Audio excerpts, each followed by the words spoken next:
finalizar esa parte de biología molecular es cómo regulamos toda la expresión genética. ¿Qué es la expresión genética basada en todo lo que hemos visto hasta ahora? ¿Qué es la expresión genética? Es un término que ya debería serles familiar para este punto de la semana. ¿Qué es expresar en español? ¿Qué es una expresión o expresar? Mostrar.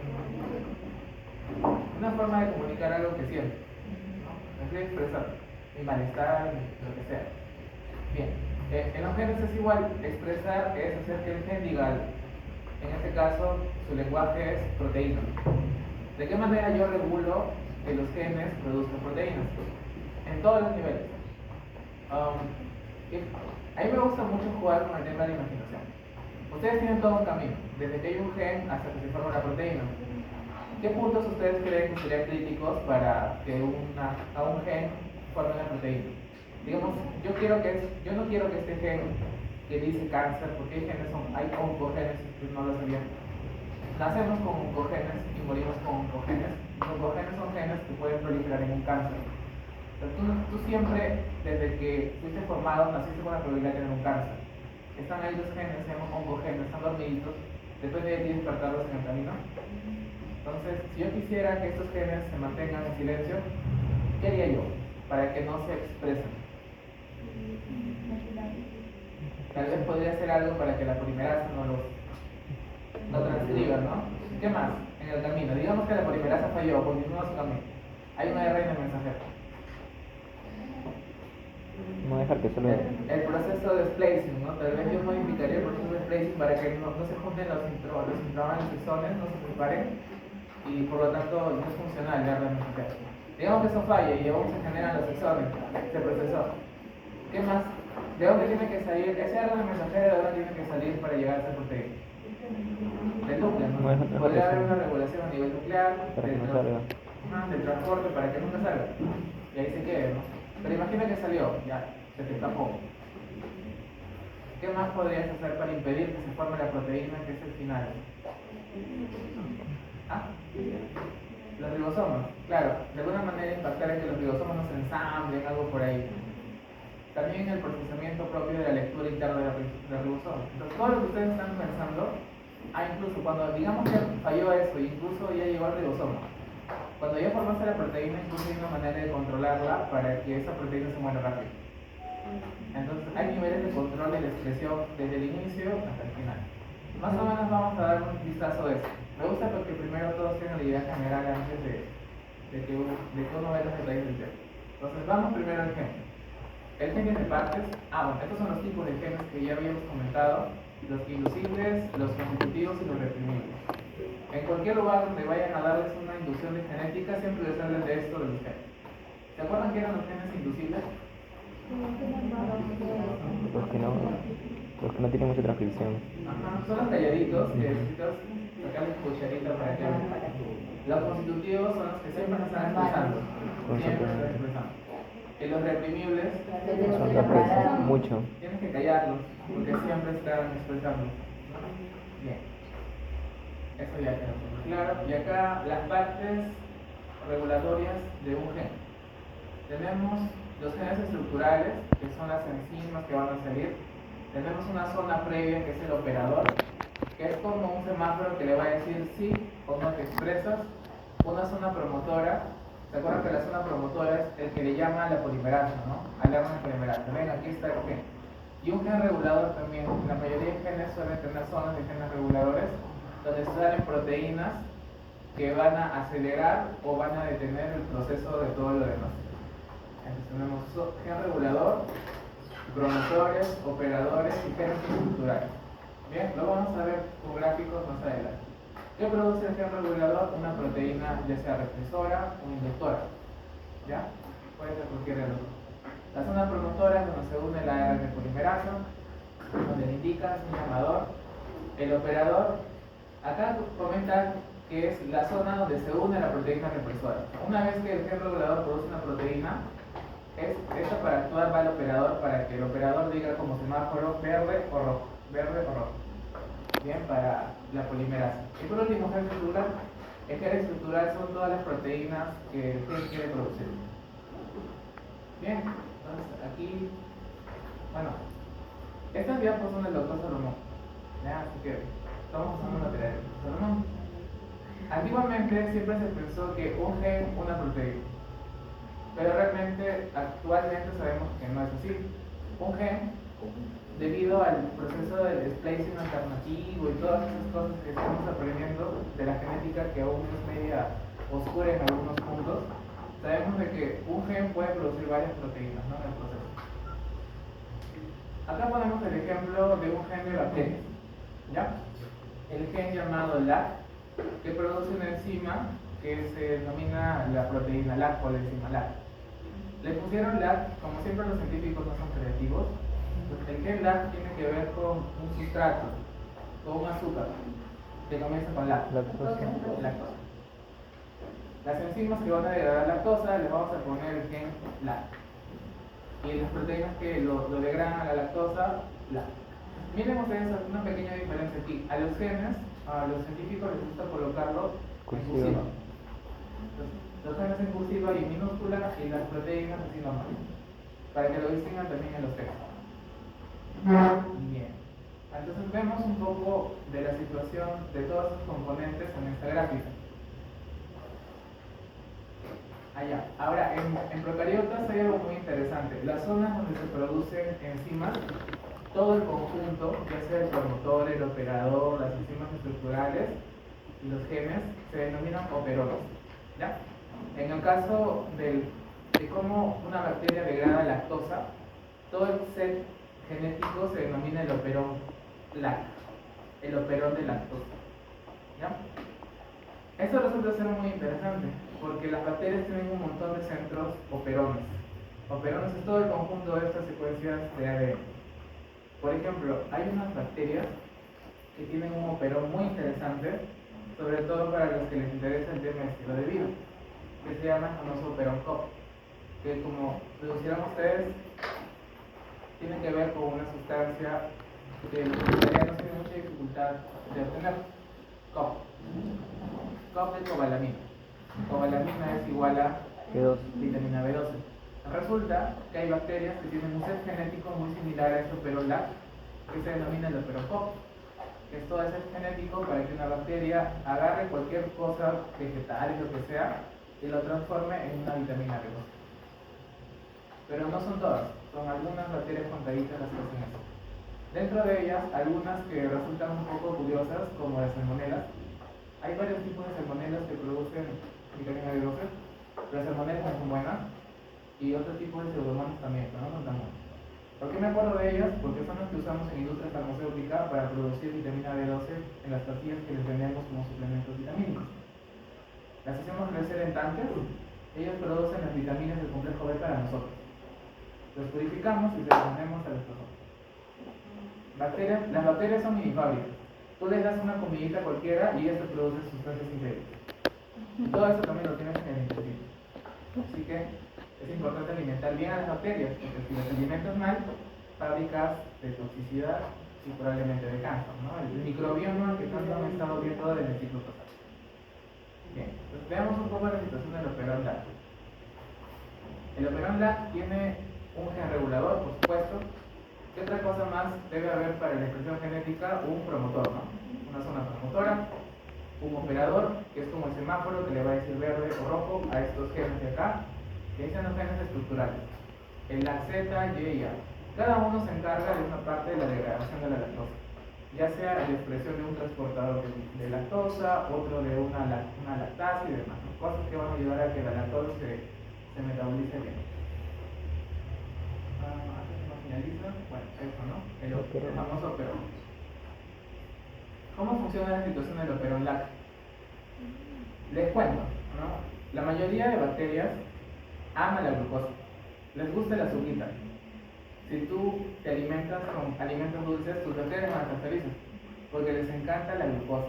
Mientras más azúcar hay más glucosa con fructosa, y la glucosa es parte de esto, ¿no? Ellos son felices, pero si no hay glucosa y no hay azúcar, tus bacterias se hacen rabietas y no saben qué hacer. Cuando no hay glucosa, las bacterias dicen, ¿qué otra cosa puedo comer? oye, por ahí hay lactosa. Ya, ¿qué vamos a hacer? Comeremos lactosa, pero no me gusta, yo quiero glucosa. Entonces, cuando hay presencia de glucosa, inician diferentes procesos, ¿no? En las bacterias, ¿no? Cuando hay glucosa, las bacterias activan en su metabolismo una enzima que se llama la N-ciclasa. La N-ciclasa transforma el ATP en AMP cíclico. Entonces, al iniciar este proceso, prácticamente se inhibe o se restringe el operón lácteo. Y cuando hay glucosa, se produce esto y prácticamente se restringe toda la situación del operón lácteo. ¿Ya? ¿Sí? ¿No? ¿Perfecto? Bien, prácticamente eso es todo acá, porque estos son los componentes que habíamos visto en homeostasis. Las bacterias tienen una zona que censa si es que hay o no lactosa. Eso va al centro de control, el centro de control del operón, y eso expresa el gen, ¿no? El ARN mensajero para producir la enzima. Pero acá más nos importa el tema de la presencia de la glucosa. La presencia de glucosa, inhibe la N-ciclasa. Si inhibe la N-ciclasa, no se transforma en AMP cíclico y esto queda bloqueado. ¿Ya? ¿Se confundieron? ¿O está todo claro? Ya. Tal vez por otro lado. Eso de aquí prácticamente le da el pase. Tener esto te da el pase del operón a todo el sistema.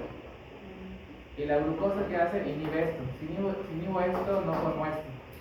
Y si no formo esto, no doy pase. Por lo tanto, cuando hay glucosa, se bloquea todo. La N-ciclasa crea la ATP. La N-ciclasa transforma ATP en AMP cíclico. Y cuando hay glucosa, se bloquea esto. Ya no se forma AMP cíclico. Porque este le da el pase a todo el sistema. ¿Ya? Primer punto. De hecho, el operón LAC tiene varios centros de regulación. Este es uno muy clásico estudiado. ¿Ya? El AMP cíclico. Bien. Igual lo vamos a ver en otra gráfica más adelante. Ahora, ¿qué pasa? Otra situación. No hay lactosa, probablemente haya glucosa. No hay lactosa. ¿Qué cambio produce? Puede ser esto, nada. Ya. Cuando no hay lactosa, significa que hay otros sustratos. Por ejemplo, glucosa. Y si no hay lactosa, ¿el operón debería ser activo? No, el operón LAC es para degradar lactosa. Entonces, cuando hay ausencia de lactosa, el operón LAC está apagado, no inactivo. ¿Por qué no lo necesita? Bien, entonces acá vemos otra gráfica. Ya, acá está la situación que habíamos comentado. ¿En qué, cuando hay glucosa, qué pasa con el AMP cíclico? ¿Se forma o no se forma? No. Sí. No, cuando hay no se forma. Cuando hay glucosa, No se forma. cuando hay glucosa, Inhibe. se inhibe a esto, y si inhibes a esto, No forma. esto se bloquea. Cuando hay glucosa, no hay AMP cíclico, porque esto se inhibe, ¿no? Se bloquea esto. ¿Ya? ¿Sí? Ya. Bien. Ahí suelen surgir algunas confusiones. Bien, entonces, esta gráfica de acá, ¿hay o no hay presencia de glucosa? Para que se forme esto, No hay. Cuando no hay glucosa, la N-ciclasa está felizmente activa. Se va a transformar de ATP en AMP cíclico. Ese AMP cíclico se va a juntar con unas proteínas que le dicen los CAPS, pero acá lo representan como el CRP. Una vez que se juntan, ya van a poder darle visto bueno a todo el operón lácteo. ¿Ya? Entonces, aquí algunas de las siglas que se usan para lo que estamos comentando. Entonces, este AMP cíclico unido a la proteína, ¿qué va a hacer? Va a ayudar a que el promotor pueda actuar en la zona, ¿no? Para poder expresar el operón lácteo. Y se forman los productos, ¿no? El ARN mensajero. En este punto ustedes recuerdan las procariotas, cómo eran sus ARN mensajeros. Hay un término que expresa que varios genes pueden estar en un solo ARN mensajero en los procariotas. Policistrónico. Entonces, la expresión de este operón es policistrónico, porque en este ARN mensajero, ¿cuántos genes hay? Prácticamente 3 genes para 3 proteínas en las bacterias. Y si fueran eucariotas, sería monocistrónico. Solo sería un gen que expresaría para un ARN mensajero. Solo que ese ARN mensajero puede tener múltiples splicing y generar otras proteínas. Aquí vemos la misma situación, un gen regulador, el promotor, el operador y el gen estructural. Acá otra forma de ver la situación del operón LAC. Nosotros, cuando le damos el visto bueno,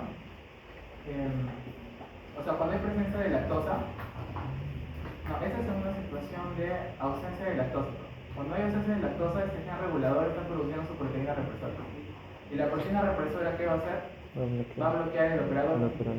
Y si se bloquea el operador, no hay lactosa.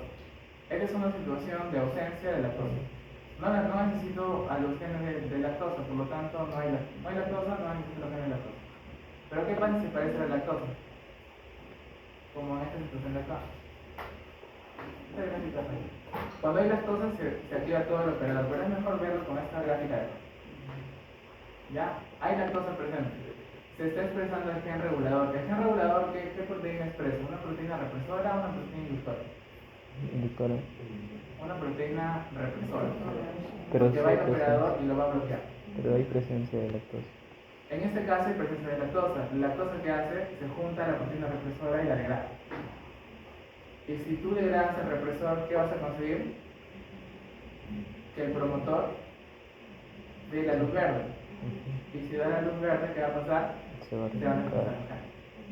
¿Sí? Más claro con el operón LAC o una...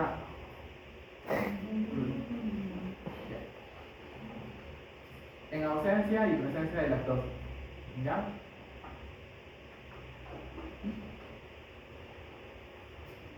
Entonces, en esta imagen tenemos ausencia de lactosa, no hay lactosa. Y si no hay lactosa, o mejor empecemos con esto. ¿Cuáles eran los componentes que se van a regular en un operón? Este de acá, ¿qué era? Era un gen regulador. Por acá había el promotor. Esto era el operador, el que le da luz verde, luz roja, y estos son los genes estructurales. Genial. Ahora, este gen regulador puede producir qué tipo de proteínas. Represoras o inductoras. Depende un poco de la situación del operón completo. En este caso, el operón LAC es una proteína.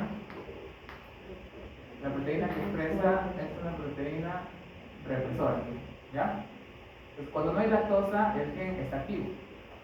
El gen regulador siempre está produciendo proteína represora. Y si produce la proteína represora, ¿a quién va a reprimir? ¿A quién va a...? Este opresor, ¿a quién va? Al operador. Al operón, pero ¿en qué parte del operón? El operador. En el operador. Le va al operador, por más que venga la polimerasa y el promotor, si el operador le dice, estás en rojo, no avanza y se queda ahí. ¿Ya? En ausencia de lactosa. ¿Sí? ¿Más claro? En ausencia de lactosa. En ausencia de lactosa siempre se produce la proteína represora y la proteína represora bloquea el operador y ya no se produce la expresión general. Operón LAC anulado. Ahora vamos a la situación de la presencia de lactosa. Acá hay presencia de lactosa.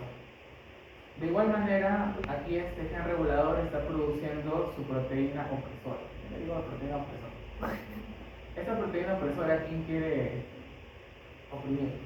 Al operador, no quiere bajar. Pero va a venir su compañero la lactosa. La lactosa va a estar presente. Y al estar la lactosa presente, le dice, no te preocupes, yo me encargo del opresor. Entonces va al opresor y lo degrada. Entonces, si tú degradas al bulero opresor, ¿qué va a pasar? El operador que va a dar luz verde o luz roja. Luz verde. Entonces se va a permitir la expresión genética del operón LAC. Hay lactosa, necesitamos producir las enzimas para degradar. Estas son las diferentes proteínas encargadas de degradar la lactosa. La glucosidasa, que es para romper la lactosa, la permeasa, que es para poder meterla, y la transacilasa, que es para procesos posteriores. En un gen policiclónico. Este es otro operón también muy conocido, que es el famoso operón triple, también de bacterias. ¿Ya? Como saben ustedes, las bacterias son unas fábricas que producen muchas cosas, dentro de ellas también pueden producir aminoácidos, cuando no hay presente algunos aminoácidos. El triptofano es un aminoácido muy importante, ¿para qué? ¿Se acuerdan?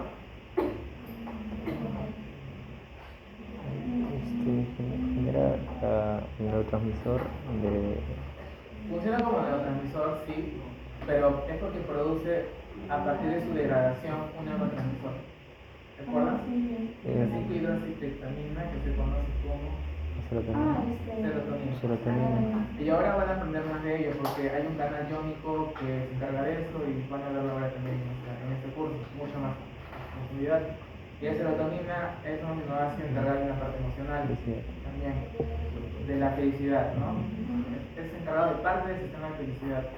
También el triptófano es parte de la estructura para producir otras sustancias porque es un aminoácido aromático, ¿ya? Entre otras cosas de bioactivo importantes para también. Las bacterias también lo usan. No es que las bacterias sean felices, pero las bacterias lo usan para sus rutas metabólicas, ¿no?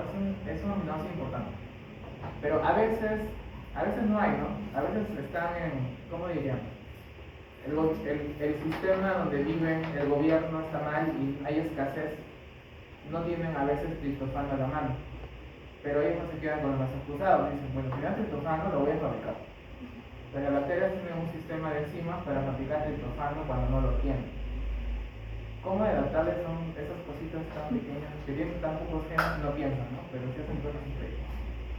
Bueno, igual, como todo sistema genético de operones tenemos un gen regulador, una zona promotora, un operador y los genes estructurales. Basado en lo que hemos comentado, de que la bacteria produce esas enzimas para fabricar el triptófano que no tiene, ¿en qué momento se activaría la expresión genética de eso? ¿Cuando hay o no hay triptófano? Cuando no hay, prácticamente cuando no hay se activa todo para poder producirlo como uno debería ser, ¿no? Al menos para la bacteria. Entonces, está enzimas para el triptófano. Bien. Entonces, acá vemos una situación un poquito diferente. El gen regulador del operón trip, ¿o qué así se llama? También curiosidad, operón trip del triptófano. Este gen regulador también produce una proteína represora. Solo que esta proteína represora es una proteína, ¿cómo diríamos? Que es muy sensible. Ni bien la produce el gen regulador, le da ansiedad y se muere. Literalmente. Es como la generación de cristal. Le da ansiedad y se muere. Entonces necesita más bien cuando no hay triptófano, prácticamente le pasa eso. Ah, no, aquí está el triptófano, ¿no?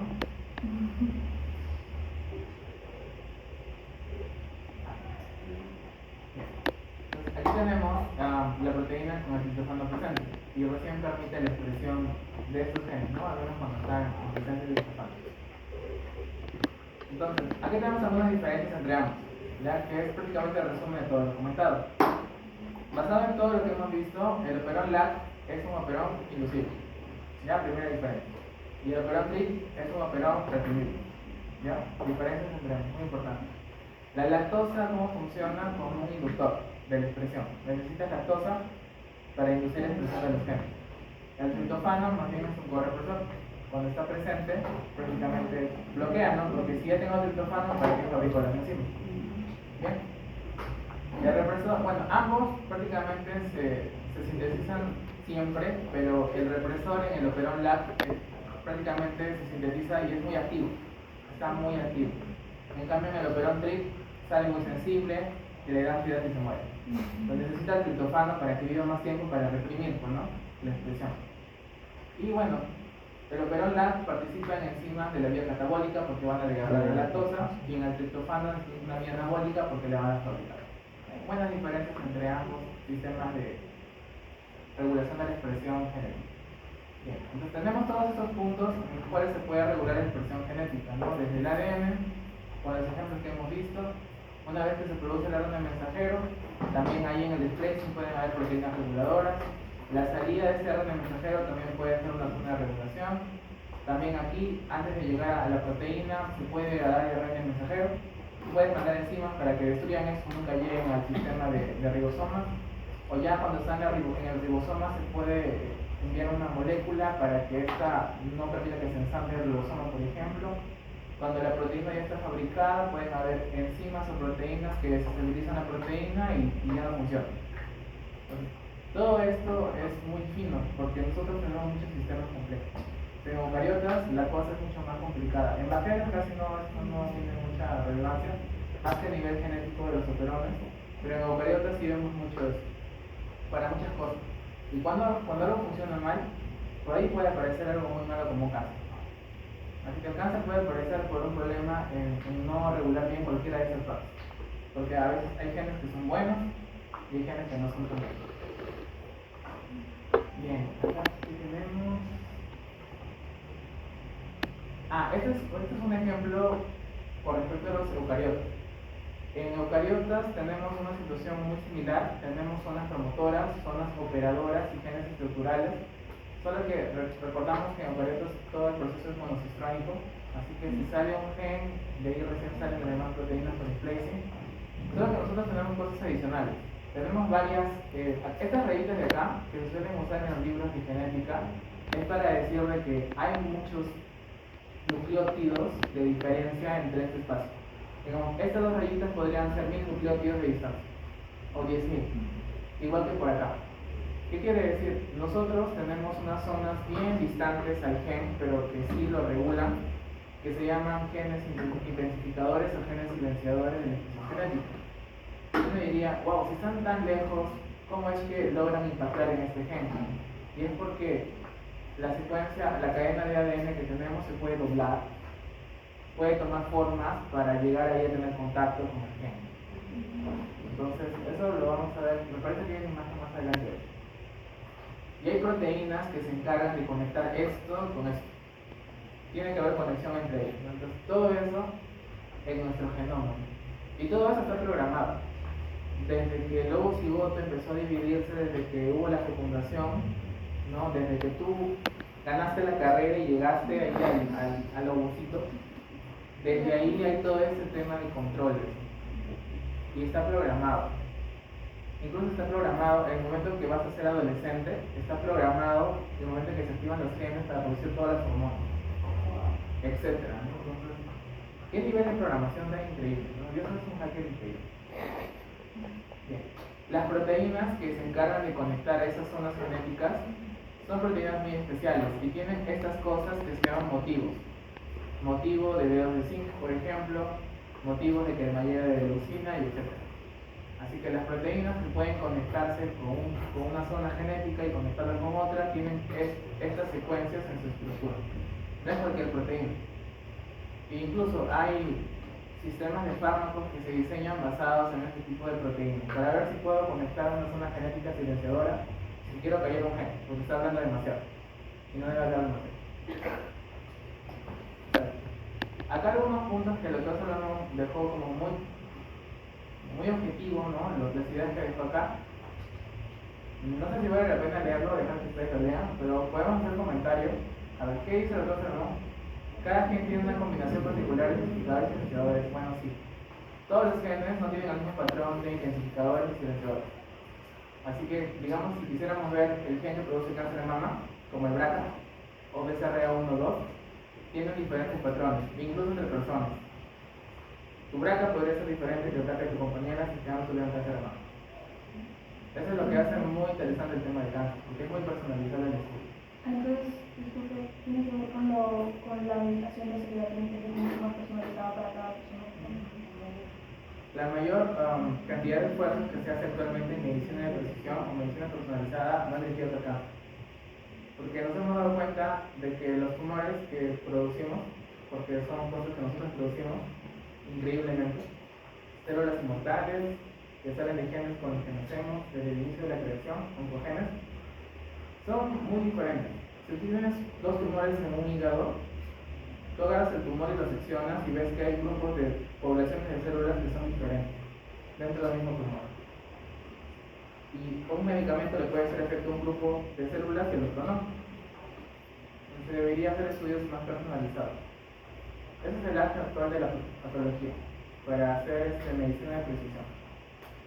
Bien. No existen dos grupos de genes que poseen la misma combinación de secuencias reguladoras. Bueno, otro punto de interés, ¿no? Todos los genes tienen una situación muy particular. Cada tipo celular contiene conjuntos particulares de proteínas reguladoras. También, cada tipo de célula transmite y expresa proteínas en función de ocasiones de la celular. Este punto es muy interesante. Acá nos comenta que hay genes que se activan en diferentes momentos de la vida. Y es cierto, tú cuando eres un embrión tienes la mayor cantidad de tus genes activos. Pero ya cuando eres más adulto, tienes una cantidad de genes apagados. Por ejemplo, los genes que producen la diferenciación de células madre están apagados. Están apagados. Y solo tienen células madre en la mayor cantidad en los huesos. Dentro de los huesos, en la médula, es la mayor cantidad de células madre que tienen. Pero incluso están restringidas porque están silenciadas para solo transformarse en células sanguíneas. No se transforman en otras cosas. Si tú supieras la combinación, digamos, de genes que deberías prender y apagar para que esa célula madre se vuelva un corazón, ahí ganarías algo. Y eso es lo que estudian la gente de medicina regenerativa. ¿Cómo hago que esta célula embrionaria se vuelva un corazón, un hígado o algo que pueda ya reemplazar en una persona? Y es más, siempre los asiáticos vienen con algo muy interesante, porque siempre tienen sus trabajos así muy locos y a veces no los publican, creo que a veces se los quedan para ellos, ¿no? Hay una técnica de un chinito de la Universidad de Tokio que consiguió transformar células adiposas, o sea, de la grasa adulta. Hizo el proceso reverso para volverlo de célula adulta a célula embrionaria. Y de célula embrionaria poder volverlo a otra línea celular. Entonces, esa era su idea. Saco grasa, esa grasa la vuelvo de adulto como si bebito, y de bebito la vuelvo a otra línea celular. Cosas muy interesantes, ¿no? Medicina regenerativa también es un área no reglada, pero uno puede meterse en eso, ¿no? Medicina regenerativa. Por ahí como que tiene también bastante expectativa.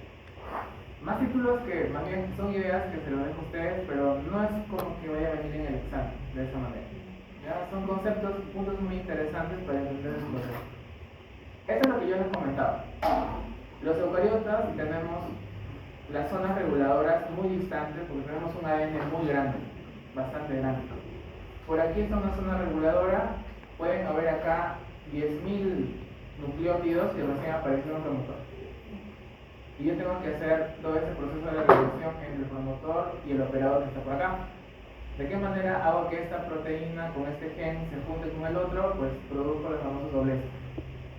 Hay proteínas que se encargan de juntar esto, y para que estas proteínas hagan contacto necesitan esos motivos que dijimos, ¿no? Motivo de doble zinc, motivo de que rellena de leucina, etc.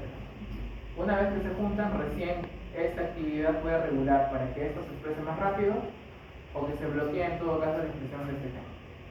¿Bien? Implicando que también hay otra forma de regular esta situación de los genes. ¿Se acuerdan de las histonas? Las histonas, si es que están muy apretadas, se forman como la heterocromatina, ¿no? Y ya no se expresa el gen. O las puedes soltar más para que sea más fácil que se exprese. Y eso tú lo puedes regular con alimentos. La alimentación puede regular el patrón de histonas para permitir que se exprese o no se exprese un gen. En eso se basa ¿La epigenética? ¿Es la epigenética? Esa es la epigenética. Y no solo con alimentos, también pasa con medicamentos. ¿Ya? Solo que hay un auge detrás de la epigenética. Los nutricionistas trataron de tomar un poco de eso y agarraron una línea que se llama la nutrigenómica.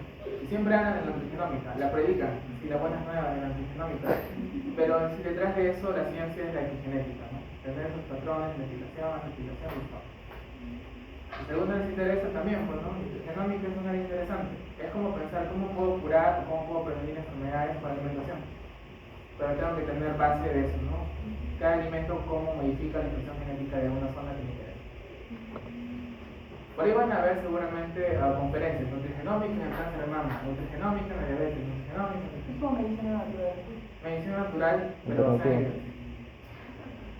Pero hay, o sea, hay gente que se dedica, la mayoría que hace genética o hace un poco de farmacogenómica y coge también nutrigenómica. Y si por ahí te interesa ramas muy genéticas en medicina, como o sea, la especialidad de genética médica, ellos también se meten en eso. Asesoría genética, es más, parece que va a estar de moda en unos años, porque por ahí he escuchado unos blogs que siempre tienen a su amigo de genética para alguna prueba adicional, porque a veces no sabes qué tiene un paciente. O sea, es como que siempre está mal con algo y no saben qué tiene. Y eso para solucionarlo llaman al genetista y al inmunólogo para que investiguen un poquito más. Porque al final ahí en esas pruebas genéticas se salen diagnósticos muy raros de cosas que pueden tener de fondo. Es muy probable que todos tengamos una cosa genética, pero que no nos afecte mucho al final. Pero no sería interesante saberlo. E incluso se puede hacer análisis de riesgo futuro. ¿Cuál es tu riesgo de morir con un ataque cardíaco si por ahí tienes un gen dañado, ¿no? Que se está acumulando con el tiempo? Y las aseguradoras también están planteando contratar médicos genetistas para asesoría genética. Porque si tú eres una persona que nació con un riesgo, yo qué sé, del 50% de tener una enfermedad cardíaca, pues se lo piensan dos veces en ver si te voy a dar un seguro. Por más que estés sano, tú tienes riesgo futuro. Y si vas a tener un riesgo y la aseguradora va a perder, pues ¿cómo te doy el seguro? Yo me acuerdo que escuché un chinito en un curso de genética. Yo cuando era estudiante, no sé, pero a mí si aparecía por ahí congreso de algo, yo agarraba mis soles, mis pesos y me iba a comer. Así eran 2-3 días, me perdí unas clases, pero venía así bien, no sé, bien, con muchas cosas aprendí. Esto es lo que comentábamos a nivel de la eucariota. Este es un librito que es el Crash, creo, de biología molecular, porque hay unos libros que se llaman los libros de curso Crash, no sé si los habrán visto por ahí. Son libritos muy interesantes, ahí resumen los temas de manera bien sencilla y son muy gráficos. Hay el Crash de fármaco, el Crash de fisio, el Crash de genética. Si por ahí me encuentran, chévere, ¿no? Es una imagen del Crash de genética. Y acá les ponen, ¿no? Mira, la polimerasa es el carrito que va a esperar para avanzar a copiar el gen, ¿no? Pero acá es el operador, ¿no? Que es como un semáforo. Le va a decir verde, rojo, si avanzar o no. Para que este carrito avance necesita todo el complejo de preiniciación que habíamos visto, ¿no? Todos los factores, ¿no? Los F, los D, E, B y demás, ¿no? Y aparte, que no habíamos comentado eso en la caja, ¿se acuerdan de la caja Tata, ¿no? Por acá está, ¿no? El promotor. Y esto estaba anexo a una proteína que era el DF2D, ¿no? Que tenía su TBP, que es esto de acá. Ahora, aparte de todo eso, yo no les comenté esa vez que necesitas tus potenciadores para hacer que esto avance muy rápido. Y esos potenciadores son todos los genes reguladores que estábamos viendo hace un rato, que están a distancia, ¿no? No están cerca del promotor, están muy lejos, pero para juntarse en el doblez y se juntan con ellos. Los enhancers son potenciadores en inglés. Gracias a todo ello, recién se puede permitir que una polimerasa exprese un gen, permite que el gen avance RNA. Me parece que prácticamente es de lo mismo. Esto es lo mismo que acabamos de comentar, solo que ya con las unidades comentadas, ¿no? La polimerasa, todo lo demás que eran complementos que dijimos que eran como la canchita, el pollo y lo demás que pueden hacer el gen. Y los mediadores, ¿no? Que conectan esta zona del enhancer, que es el potenciador, con la polimerasa al final, para que avance. Bien, acá algo que comenta, la mayoría de los genes que no se expresan están metilados. Ah, sí, eso me parece que les comenté. Cuando tú metilas un gen, no se la expresa pasas. con acetilas. Y es una estrategia de la quimioterapia. Gran parte de los medicamentos para la quimioterapia metilan genes para que el cáncer se detenga un poco.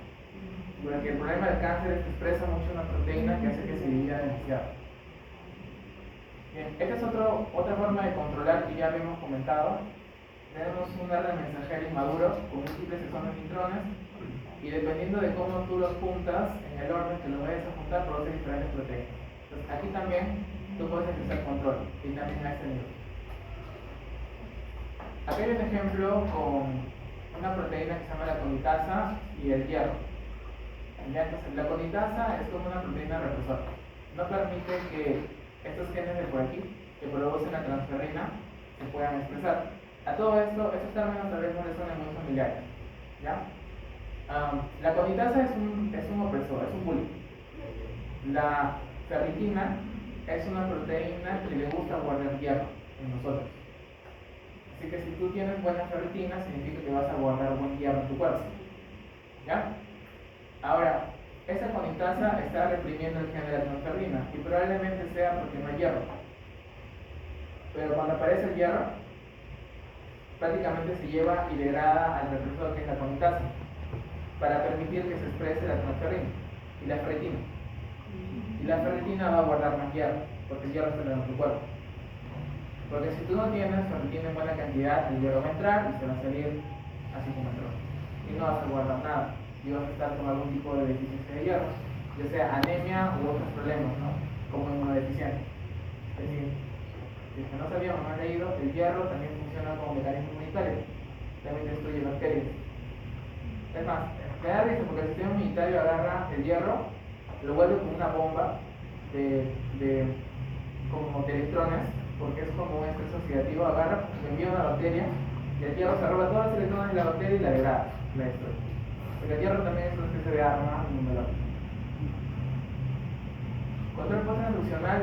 ¿Qué pasó si todas las barreras antes de llegar a esa proteína fallaron y ya tienes una proteína? Pues existen unas otras proteínas que se llaman chaperonas que se encargan de ver si es que las proteínas que has producido están bien. Porque si tú produces malas proteínas puedes tener problemas. Las proteínas que se pliegan mal pueden terminar produciendo enfermedades. Habrán escuchado ustedes de las enfermedades de las locas. Creo que eso sí los comenté el ciclo pasado. El famoso curve of Jacob, mal plegamiento de proteínas que genera degradación. Por ejemplo, en las neuronas que se mueran genera como una esponja. Enfermedades formiformes. Las chaperonas se encargan de ver si es que esa proteína está bien plegada o no está bien plegada, o si está bien hecha. Si es que las chaperonas determinan de que está mal, la tratan de arreglar, lo intentan. Pero lo siento, pero no tiene solución. Y cuando las chaperonas ya se rindieron y no pueden arreglarlo porque ya es caso perdido, se lo envían al complejo vititina-proteasoma. El complejo vititina-proteasoma, si no me recuerdo, que creo que sí lo vimos el ciclo pasado, beso de la muerte y de muerte. Pero las chaperonas son buena gente. Primero dicen, yo creo que te puedo arreglar. Creo que es el caso de algunas chicas que ven al chico rebelde. Yo te puedo arreglar. Pero si no se puede, o vititina. ¿Cuál es la secuencia? Bueno, esto es lo mismo, ¿no? Lo mismo comentado, la vitinización. Si no se puede, lo mando al túnel de la muerte. Se destruye y ya volvemos a hacer la proteína porque necesita ser una buena proteína para funcionar bien en la célula. Bien. Lo mismo del sistema vitina-proteasoma. Y me parece que estos solo son los puntos finales. Estos son todos los puntos de control y el proceso importante que hay en cada uno de ellos. Bien. Esto yo lo había puesto creo el año pasado como para hacer un repaso de cómo era el tema de la expresión, pero me parece que ustedes ya lo tienen claro.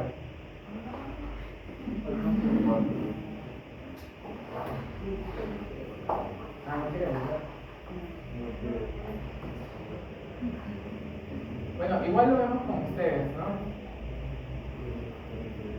Yo me acordé, es que esta clase era antes de hacer esa práctica del código genético que hicieron en práctica. Y eso del conde Drácula, que seguramente también ya deben haber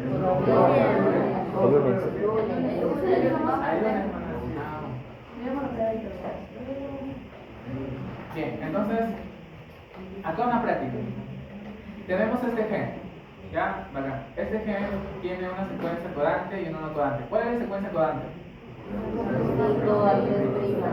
5-3. Secuencia no codante. 3. ¿Cuál es el sentido de la vida? 5-3. Ahora, ¿cuál es el otro nombre que se le daba a la secuencia codante? Modelo. Los sentidos. Y se le acaba abajo en la secuencia el sentido. Si tú quieres transcribir esto, ¿cómo lo transcribirías?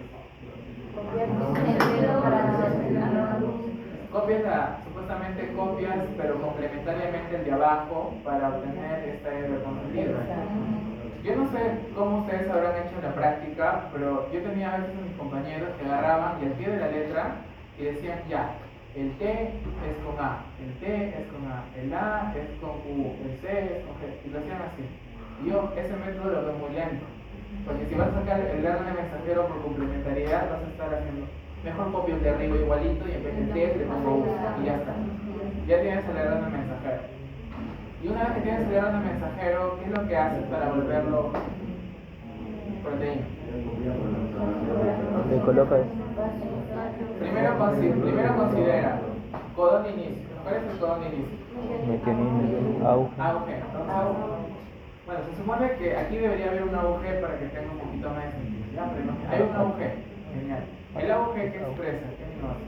Metionina. Recuerden que todas las proteínas comienzan con una metionina. Y ahí empiezas a contar 3 nucleótidos, ¿no? Y cada nucleótido con tu código genético te da un aminoácido. ¿Y cuáles son los codones de terminación? Porque eso debe acabar en algún momento.